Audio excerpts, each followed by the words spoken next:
Realização UFPB, Universidade Federal da Paraíba. UAB, Universidade Aberta do Brasil. CEAD, Superintendência de Educação à Distância. Estes são os melhores momentos das palestras do quarto ESUAB. Apresentando Produção de Enunciados para EAD, palestra da professora doutora Denise Lino de Araújo. Enunciado como gênero na ação docente. Todos nós já passamos por um largo processo de formação, seja a formação inicial, seja a formação continuada, e nesse percurso todo, salvo o melhor juízo, até onde eu tenho acompanhado, nós não temos ou temos muito pouco espaço para se problematizar um tema como esse, que são os enunciados, os comandos, para quem queira, de habilidades e provas.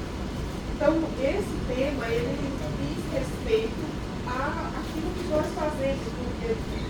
Eu vou adiantar aqui uma ideia que vem depois, que é a ideia de um enunciado de habilidade, ou comando de prova, ou enunciado de prova, se configura como um gênero da ação docente.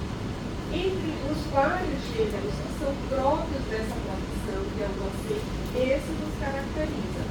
E aí já vou adiantar aqui também porque, pensando da mesma forma que o médico escreve um laudo, um juiz prolata uma sentença, o engenheiro faz o memorial descritivo de uma obra, isso é próprio da atuação desses profissionais, é próprio da nossa atuação que o professor saiba elaborar enunciados que sejam, no mínimo, enunciados claros, coerentes e que, de fato, avaliem a aprendizagem dos seus alunos.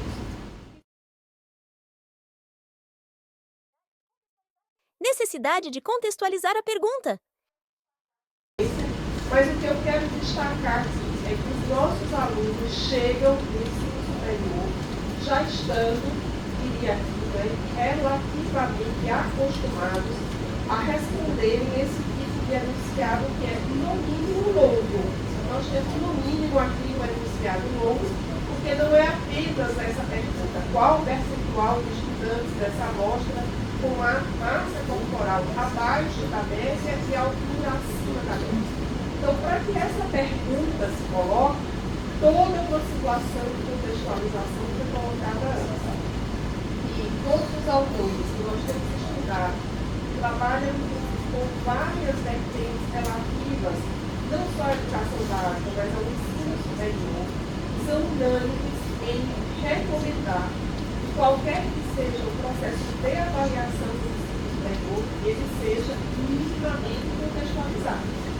Quando nós trazemos essa informação dos autores, que o enunciado seja minimamente contextualizado, significa dizer que nós precisamos pensar no ensino superior na sua vinculação com a vida prática, e não perguntar o conteúdo pelo conteúdo, da mesma forma que não se quer vincular com o ensino médio ou fundamental. Deficiência na formação de professores no ensino superior.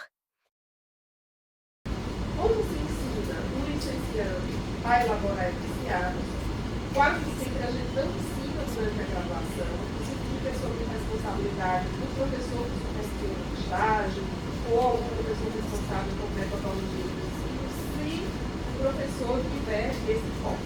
Senão, né, é mais ou menos como falar. Né? Na escola, nós temos a crença de que não precisamos ensinar gêneros orais aos alunos, porque os alunos chegam na escola falando. Uma coisa é estar biologicamente dotado da capacidade de falar. Outra coisa são os gêneros orais, que precisam ser ensinados. Então, a mesma coisa com os enunciados.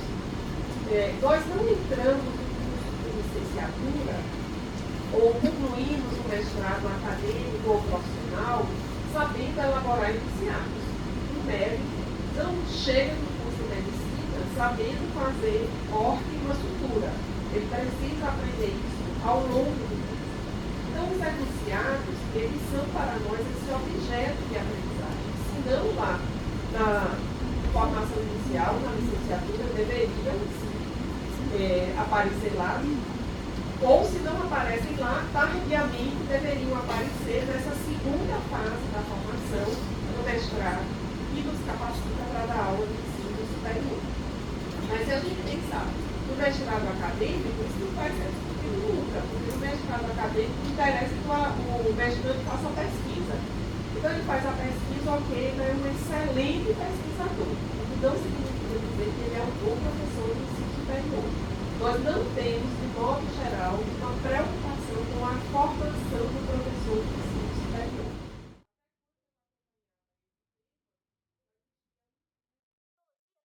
Metodologia para o ensino superior. Durante um tempo, eu ministrei uma disciplina na pós-graduação do curso de design lá em Campina Grande, da Federal, e a disciplina se chamava Metodologia para o ensino superior. E foi o melhor espaço que eu encontrei para formar professores de ensino superior, pensando em situações práticas. Então, com que situações o professor de ensino superior vai lidar? Por exemplo, questões discursivas são melhores do que questões objetivas. Eu, por exemplo, já tenho muito preconceito com questão objetiva. Hoje eu não tenho mais, desde muito tempo atrás, quando eu vi uma entrevista de Magda Soares, já falecida de muitos anos que ela disse isso, quando ela afirmava que questões de múltiplas escolhas são excelentes questões para a gente avaliar a leitura. E realmente questões de múltiplas escolhas são questões de leitura, né? Então, nem a objetiva é melhor, nem a discursiva é melhor. Depende da situação em que nós vamos lidar. E quando nós nos deparamos com enunciados, seja em atividades, seja em provas, que não são bem elaborados, eles nos denunciam algo sobre o letramento profissional daquele que elaborou a prova. Então, já vou adiantar também aqui um exemplo bem bizarro, mas que aparece, né? Não é game, é situação real. Um enunciado, por exemplo, uma prova de literatura. Fale o que você sabe sobre o modernismo brasileiro. E o licenciando responder, eu não sei nada sobre o modernismo brasileiro, essa questão precisa ser validada com a nota integral, a máxima, nota máxima, né? Porque é o que você sabe, né, colega? Então, o que você sabe sobre a Segunda Guerra Mundial? Não sei nada, nunca li sobre isso. Ok, é o que você sabe. Nossa nota máxima. E aí, mas nós temos nesse enunciado um problema, que é o problema de modalidade de língua, né? Fale o que você sabe quando o aluno vai responder por escrito. Então, se trocasse o verbo e fosse escreva o que você sabe sobre o modernismo, e o aluno escrevesse eu não sei nada sobre o modernismo, nota máxima também. Então, esses enunciados, quando não bem elaborados, eles explicitam o nosso letramento como formadores. E eu diria que um espaço em que nós ficamos mais visíveis para os alunos enquanto formação é na prova. Habilidade em elaborar enunciados. Pesquisando com vários professores, nós fomos entender que o tal de elaborar enunciados parece ser um saber ou um aprendizado que a gente vai consolidando ao longo da profissão. Parece ser aquilo que a gente menos sabe no início e aparentemente o que a gente mais sabe quando está no meio da carreira para frente. Mas não necessariamente, porque a gente já pegou também muito material elaborado por professor com muito tempo de carreira que tinha muito problema na elaboração do enunciado. Dividir a atividade em tarefas. Explicação de exemplo dado na palestra. Se, no caso, o candidato ou o aluno, isso poderia ser uma atividade lá de uma disciplina de um curso de letras. Olha como isso é importante. Se o aluno ou o candidato, ele não compreendeu ainda o que a gente chama em letras de a relativa estabilidade dos gêneros, ele não vai conseguir responder a B. Ele só conseguirá responder a B se ele tiver ciência, clareza e A. Ele pode até não construir um texto excelente, ser um produtor textual mediano ou que não conseguir se expressar bem ali. Mas vamos pensar em outro aspecto, do ponto de vista da compreensão, do entendimento desse conceito. Vejamos que A e B aqui não é mera questão de dividir a tarefa. Né? Dividir. A atividade eu vou dividir em A e B. Não é isso apenas. É dividir em A e B, colocando duas tarefas que são específicas e pontuais para que o aluno possa relacionar o pensamento. Então, se ele não conseguir discorrer com base nos dois autores, que são autores muito conhecidos na nossa área, sobre essa característica específica, que é a relativa estabilidade dos gêneros textuais dos princípios, ele também não vai conseguir explicar por que é que o miniconto 3 está aqui, ó, sem características explícitas do miniconto. Quase parece aí, até pelo formato dele do poema, não só por isso, mas por outros aspectos também. Então vejamos que dividir a atividade em tarefas leva em consideração também esse aspecto do aprendizado. Níveis do enunciado. Então, um enunciado traz aí uma atividade ou uma ou mais tarefas, ele pode ser um enunciado de nível básico.